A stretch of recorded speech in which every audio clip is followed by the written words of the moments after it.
السلام علیکم ورحمۃ اللہ وبرکاتہ۔ آج میں آپ لوگوں کے لیے بہت ضروری بات لے کر کے آ چکا ہوں، اور وہ یہ ہے کہ راستے سے کسی تکلیف دہ چیز کا ہٹا دینے کی برکت، جسے ہم معمولی سمجھتے ہیں، معمولی چیز جانتے ہیں، اس کے بارے میں کچھ باتیں حدیث کی روشنی میں آپ لوگوں کے سامنے کچھ رکھوں گا۔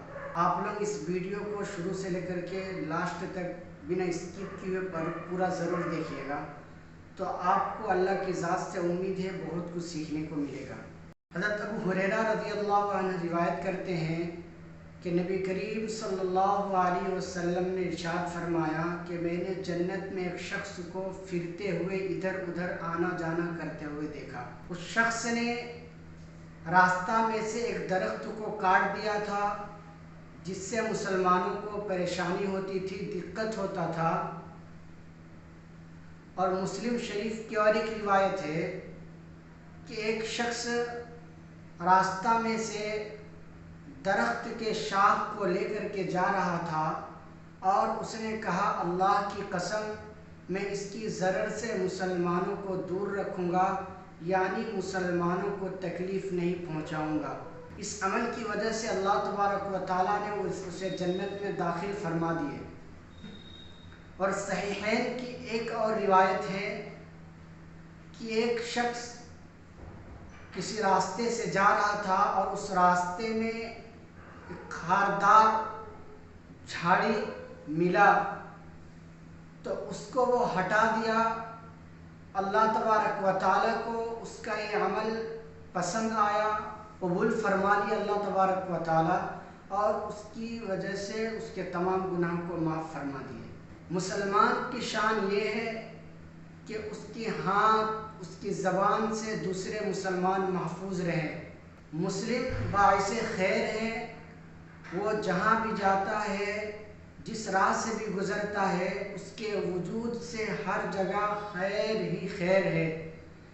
اسی وجہ سے مسلمان یہ چاہتا ہے کہ اس کی ذات سے کسی کو تکلیف نہ پہنچے، اور اسی وجہ سے اس کو یہ بات بھی ناگوار ہے کہ کسی کو کسی ایسی بات سے تکلیف پہنچے جس میں اس کا کوئی دخل نہ ہو۔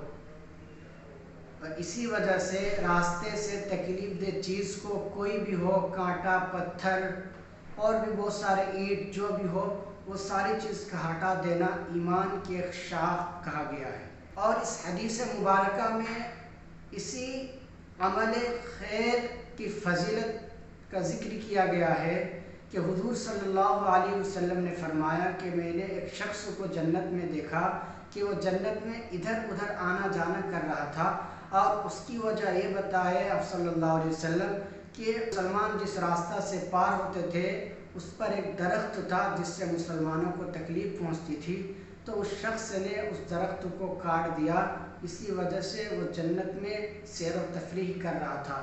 تو آج کل ہمیں بھی چاہیے، یہ اس اعمال سے ہم بہت کوسوں دور ہیں، اس کو ہم بہت معمولی سمجھتے ہیں، اس لیے ہمیں چاہیے کہ اس حدیث پر بھی عمل کریں، اور جہاں بھی اس تکلیف دہ چیز ملے اس کو ہٹا دینا۔ اور حدیث میں آیا ہے کہ تکلیف دہ چیز کو ہٹا دینا یہ صدقہ ہے۔ تو پھر ملتے ہیں اگلے ویڈیو میں، اور آپ لوگ اگر اس ویڈیو کو اچھا لگا ہو تو آپ لوگ جتنا ہو سکے شیئر کریں۔ اگر آپ ہمارے چینل پر نیو ہیں تو ہمارے چینل کو سبسکرائب کر کے بیل آئیکن کو پریس کر دیں۔ السلام علیکم ورحمۃ اللہ وبرکاتہ۔